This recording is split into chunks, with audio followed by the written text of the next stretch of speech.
Hello, good morning, good afternoon, and good evening, and welcome to Zenfotec Solutions. Have you ever wondered why chart of accounts is the backbone of SAP Finance? In this video, we are going to show you exactly how chart of accounts works inside your SAP S4HANA finance system. And we are going to show you with the real system demo and share some powerful tips that would help you understand the topic better. So stay tuned till the end because this video will surely help you, especially the beginners. Thank you. Hello.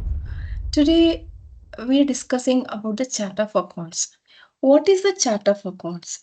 In SAP, the chart of accounts is defined at a client level and assigned to each company code.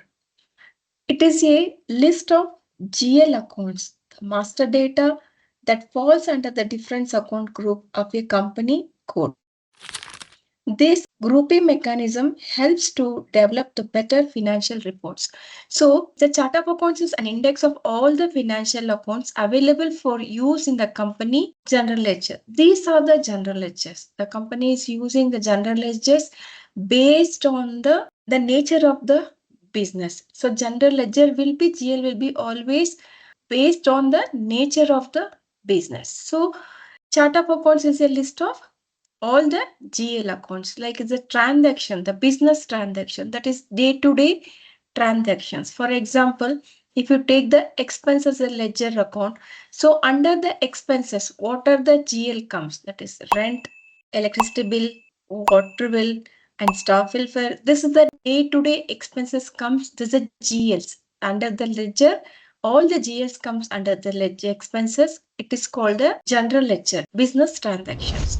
Okay, so we have the summary of all the transaction is called the general ledger. A list of general ledger is called the chart of accounts. Okay, so like asset, liabilities, income, expenses, everything. So what is the purpose of the features of the chart of account in SAP? It is organization framework, account groups, integration with the company codes, and flexibility, and it supports the country specific also meeting the legal. That is, we have the three types of chart of accounts.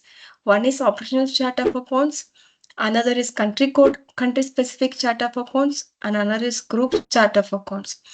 So in a company it is a mandatory to have a one operational chart of accounts. It is a mandatory, and these two will be the optional, whether they can use, they cannot use also. So this is a by default, when you start when opening the company, by default, one operation chart of accounts will be formed. This is a mandatory. So each company could have the two chart of accounts. That is, one is operational and another one is a country specific chart of accounts. It is compulsory to define the chart of accounts before creating any general master records. For every general account, it contains the information such as the name of the account general ledger, account number, and account group, etc. So here, a chart of accounts can be used more than one company codes. That means I can assign one chart of accounts more than one company codes that we'll see in the practical version.